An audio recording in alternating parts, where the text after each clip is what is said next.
السلام علیکم ورحمۃ اللہ وبرکاتہ۔ اسپریچول گائیڈنس چینل میں خوش آمدید۔ امید کرتا ہوں تمام احباب خیر و عافیت سے ہوں گے۔ آج ہم رمضان المبارک میں شادی کے ایک عمل سے متعلق بات کریں گے۔ تو اس عمل کی ترتیب اور تفصیل میں آپ کو بتاتا ہوں، اس کو کہیں نوٹ فرما لیں۔ یہ عمل رمضان المبارک کی 11ویں اور 12ویں روزے کے درمیانی شب میں کیا جاتا ہے، یعنی 11واں روزہ ختم ہونے کے بعد جو آپ کی رات لگے گی 12ویں شب، اس 12ویں شب کو یہ عمل کیا جائے گا۔ کرنا اس میں یہ ہوگا کہ عشاء کی نماز وطر وغیرہ سے فارغ ہو کے، نماز تراویح اور وطر سے فارغ ہونے کے بعد آپ 12 رکعت نوافل اس طریقے سے ادا کریں گے کہ ہر رکعت میں سورہ فاتحہ کے بعد سورہ اخلاص پڑھی جائے گی، اور جب آپ یہ دو کر کے نوافل آپ نے پڑھنے ہوں گے، اور جب آپ یہ تمام نوافل پڑھ چکے 12 رکعت، تو اس کے بعد 100 مرتبہ درود شریف، درود ابراہیمی سب سے افضل درود ہے، تو یہ تمام درود شریف آپ 100 دفعہ پڑھیں،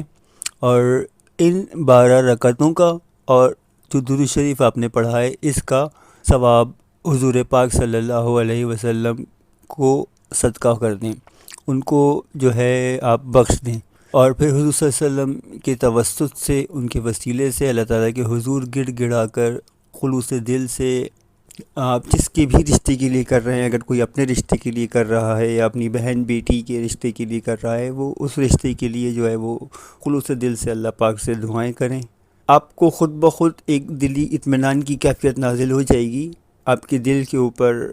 ایک سکون والی کیفیت طاری ہو جائے گی، آپ کو ایک سمجھ لیں ایک طرح سے الہامی اشارہ مل جائے گا کہ ہاں بھئی اللہ تعالیٰ میری دعا کو قبول کر چکے ہیں، اور آپ اس یقین کے ساتھ دعا کریں کہ وہ اللہ تعالیٰ تو خود فرماتے ہیں نا کہ وقال ربکم ادعونی استجب لکم، مجھ سے مانگو، مجھ سے دعا کرو، میں تمہاری دعاؤں کو قبول کرتا ہوں۔ تو اس میں تو ہمیں کوئی شک و شبے والی بات یا گنجائش ہے ہی نہیں کہ ہماری کوئی دعا رد ہو، بس یہ کہ ہمارے مانگنے میں کمی ہوتی ہے۔ ہم اکثر جو دعائیں جب نماز کے بعد جیسے رٹی رٹائی دعائیں ہم پڑھ رہے ہوتے ہیں، ہم جو مسنون دعائیں ہیں، باتھ روم جانے کی دعا، کھانا کھانے کی دعا، کھانے کے بعد کی دعا، یہ سب دعائیں ہم پڑھتے ہیں، ہم مانگتے نہیں ہیں۔ ہمیں دعائیں مانگنا چاہیے۔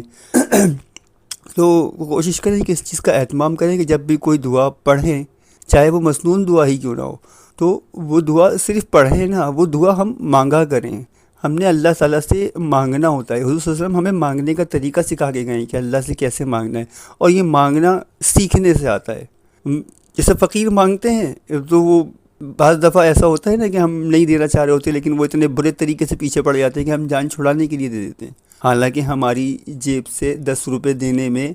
ہمارے مال میں کمی آ رہی ہوتی ہے، پھر بھی ہم جان چھڑانے کے لیے دے دیتے ہیں، جا یار جان چھوڑ۔ تو اللہ تعالیٰ کے تو خزانوں میں کمی کی کوئی ہے ہی نہیں نا، ایسا کوئی مسئلہ کہ اللہ اس کے خزانوں میں کسی قسم کی کمی آ جائے گی، ہماری ذرا سی حاجت پوری کرے، احد پہاڑا میں سونے کا منع کر دے گا تو اس کے خزانوں میں کون سی کمی آ جائے گی۔ تو یہ کہ ہمارے مانگنے میں کمی ہوتی ہے، تو ہم اللہ تعالیٰ سے مانگیں، ہم پیچھے پڑ جائیں بس اللہ تعالیٰ کے، وہ کیوں نہیں ملے گا ہمیں جب وہ خود کہہ رہا ہے مجھ سے مانگو میں تمہیں دوں گا۔ تو بس اتنی سی گزارش ہے کہ اللہ تعالیٰ سے جب بھی دعا